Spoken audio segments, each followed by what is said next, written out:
Hello everyone وأهلا وسهلا فيكم بال IACS Courses series.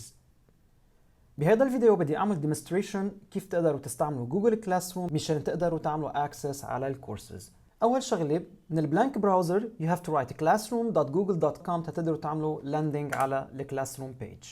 Once وصلتوا للsign in page you have to provide Google account تحديدا لازم يكون @gmail.com. رح أستعمل my personal account. I will provide my password as well. وانس عملت لوج ان حوصل للجوجل كلاس روم لاندنج بيج. بقلب الجوجل كلاس روم بشكل عام حيجيني كل الكورسات اللي انا عامل فيهم انرولمنت. على سبيل المثال انا عامل انرولمنت بالكورس اللي اسمه IACS 100 ماستر MS وورد كورس. اذا بدك تعمل انرولمنت لاي كورس جديد يا اما بيكون واصل لك انفيتيشن باي ايميل، بتفتح الايميل وبتعمل جوين من قلب الايميل، او بتطلع على البلس ساين اللي موجوده من هون، بتكبس عليها بتقول له جوين كلاس وبيكون معك الكود من الكورس ليدر تبعك. حشوف كيف بقدر انا اعمل سيرفينج بقلب الكورس. الكورس عندي بيتألف من الشكل التالي، عنده الستريم وبيقلبه كل الاشياء اللي هي عم بتصير بقلب الكورس ديرولمون. اذا بدك ترجع لاشياء انحطت قبل you have to scroll down.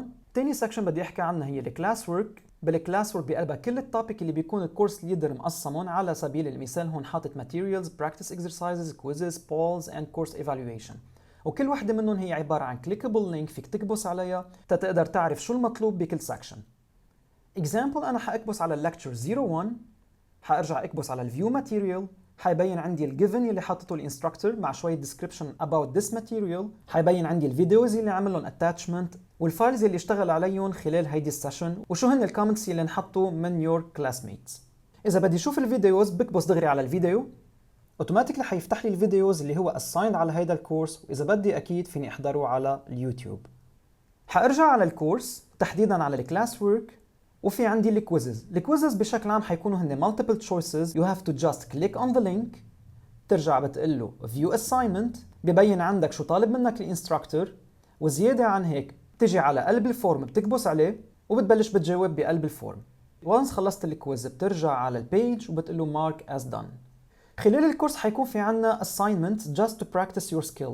هدول assignments طبعا في الفري انك انت تحلهم. تقدر تعمل access على assignments، بيوصل لك كمان ايميل بك assignment، او فيك تفوت على الكلاس ورك تنزل على practice exercises. بالpractice exercises بيكون في عندك assignment.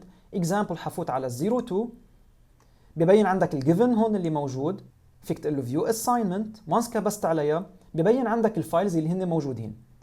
الفايلز اللي موجودين هون اللي انت بحاجه لهم تتعمل عليهم كوركشن او بحسب المطلوب بهيدا الاساينمنت. اذا كبست عليه لهيدا الفايل لازم تعمل له داونلود على الكمبيوتر عندك. تقدر تعمل له داونلود لازم تروح على 3 نقط الموجودين من هون، بتقول له open in new window، تكبس على البطن اللي هو موجود هون اللي هو الداونلود. وانس كبست عليه فبيعمل له داونلود على الكمبيوتر عندك، وبس يعمل داونلود على الكمبيوتر عندك بتعمل كل الكوركشنز او كل الاشياء المطلوبه منك، بترجع بتعمل سيف ولازم ترجع تعمل له ابلود تتعمل له turn in. حتى تقدر تعمل ابلود او turn in بتقول له add or create، بتقول له بدي فايل، بتجي على select files from your device، بتحدد الاساينمنت مطرح ما انت عامل له سيف، بتقول له open، تعمل ابلود. وانس خلص ابلودينج بتقول له turn in تيروح الفايل لعند your instructor ويصلح لك اياه. اخر شغله بدي استعرضها بجوجل كلاس روم هي البيبل. بالبيبل ببين عندك مين الانستراكتورز او الكورس ليدرز تبعون الكورس ومين الناس زملائك بقلب الصف. I hope you will really enjoy IACS courses and I'm very excited to see you soon.